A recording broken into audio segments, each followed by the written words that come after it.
আমার অবস্থান ঋণ খেলাপিদের বিরুদ্ধে, লুটেরাদের বিরুদ্ধে, যারা ব্যাংকের টাকা গত 17 বছর বা আসলে আমরা এই কিছুদিন নির্বাচনকালীন একটা বিষয় পরিলক্ষিত করেছি।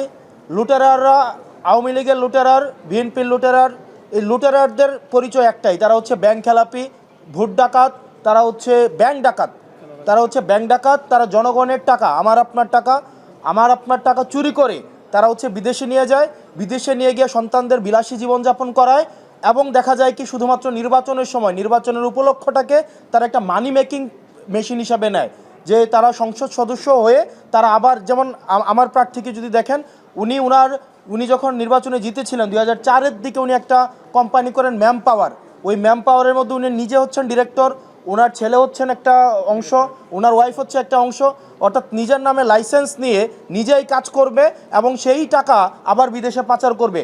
আমরা হাদি ভাই যেমনটা বলেছিল, এই যে ব্যাংক ডাকাত এবং ঋণ খেলাপি লুটেরারদের জন্য আমরা বাংলাদেশটাকে হারাম করে দিব। তারা শুধুমাত্র নির্বাচনের সময় তারা মূলত হচ্ছে তারা বিদেশি নাগরিক, অনেকে আছে বিদেশি নাগরিক, শুধু নির্বাচনের সময় দেশে আসে সুসময়ের পাখি হিসেবে, যদি উত্তর দক্ষিণ হয় তারা আবার বিদেশে চলে যায়। ঠিক একইভাবে এই নির্বাচনটা এই ব্যাংক ডাকাতরা শুধুমাত্র তারা এটাকে নেয় শুধুমাত্র একটা মানি মেকিং একটা প্রজেক্ট হিসাবে। আপনি একটা জিনিস চিন্তা করেন তো, শিয়ালকে যদি আপনি মুরগি পাহারার দায়িত্ব দেন তাহলে ব্যাপারটা কেমন দাঁড়ায়। ঠিক একইভাবে যারা চুরি করে, যারা হচ্ছে ব্যাংক চুরি করে, তাদেরকে আবার সংসদে পাঠাচ্ছেন আবার হচ্ছে ব্যাংক চোরদের ধরার জন্য। ব্যাংক চোরদেরকে সংসদে পাঠিয়ে কখনোই ব্যাংক চোর ধরা যাবে না। আপনি আমার প্রার্থীর যে বিষয়টি, উনি হচ্ছেন ওনার যে লোন, এটা হচ্ছে রাইট অফ লোন, কোনো পার্শিয়াল পেমেন্টে কখনোই হচ্ছে সেটা পরিশোধ হয় না। উনি একটা ব্যাংকের সাথে এগ্রিমেন্টে গিয়েছেন এবং সেটা হচ্ছে একটা ফ্রুটফুল এগ্রিমেন্ট। এই ফ্রুটফুল এগ্রিমেন্টে সেটা ওনার সিআইবি থেকে ক্লিয়ারেন্স হয় না। দেখেন, আমরা চাই প্রতিনিধিত্বশীল ব্যবস্থার মধ্য দিয়েই জনগণের ম্যান্ডেট নিয়ে যারা ক্ষমতায় যাবে তারা ক্ষমতায় যাক, সেটা নিয়ে সমস্যা নাই, কিন্তু এটা আমাদের একটা দীর্ঘমেয়াদী একটা ফাইটের একটা অংশ। আমরা কোনো ঋণ খেলাপিদেরকে কোনো একটা এই ধরনের একটা ফাইটে আমরা অংশগ্রহণ করতে আমরা তাদেরকে কোনোভাবেই জনগণ তাদেরকে অ্যালাউ করবে না।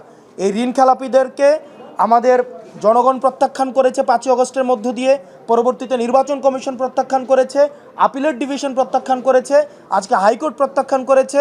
তারা যে কোনো প্রক্রিয়া, আমরা আবার দেখেছি 2100 কোটি, 1700 কোটি, 254 কোটি নিয়ে অনেকে হচ্ছে বিভিন্ন ব্যাকডোর মেকানিজমের মধ্য দিয়ে নির্বাচনে আসছে।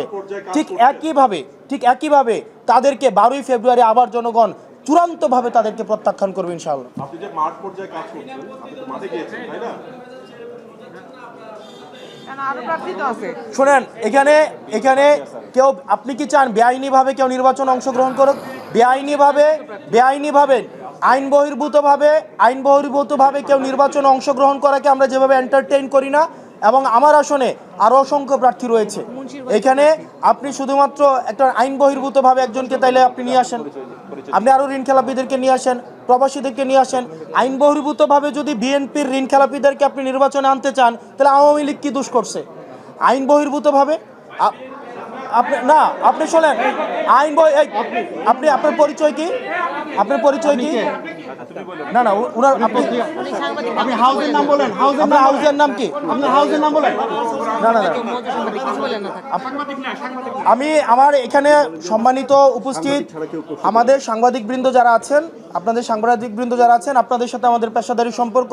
আপনারা নিরলসভাবে পরিশ্রম করে যান, আমাদের বার্তা আপনাদের মাধ্যমেই জনগণের কাছে পৌঁছায় এবং বস্তুনিষ্ঠ এবং নিরপেক্ষ সাংবাদিকতার মাধ্যমেই 5ই আগস্টের পরে এবং পূর্বে আপনারা ইতিমধ্যেই আপনারা দৃষ্টান্তকারী আপনারা উদাহরণ সৃষ্টি করছেন। কিন্তু আমি আপনার কাছে, আপনি মানে হাউজের নাম বলে প্রশ্ন করলে সেই প্রশ্নটা হচ্ছে গ্রহণ করতে ভালো, এবং সেক্ষেত্রে আমার পেশাদারি সাংবাদিকরাও একমত হবেন বলে আশা করি। আপনার হাউজের নাম কি? ওকে ভাই, এখানে প্রেস ব্রিফিং হচ্ছে, এটা প্রেস প্রশ্ন করবেন না, এটা প্রেস ব্রিফিং, এটা হচ্ছে প্রেস ব্রিফিং এটা। ওকে।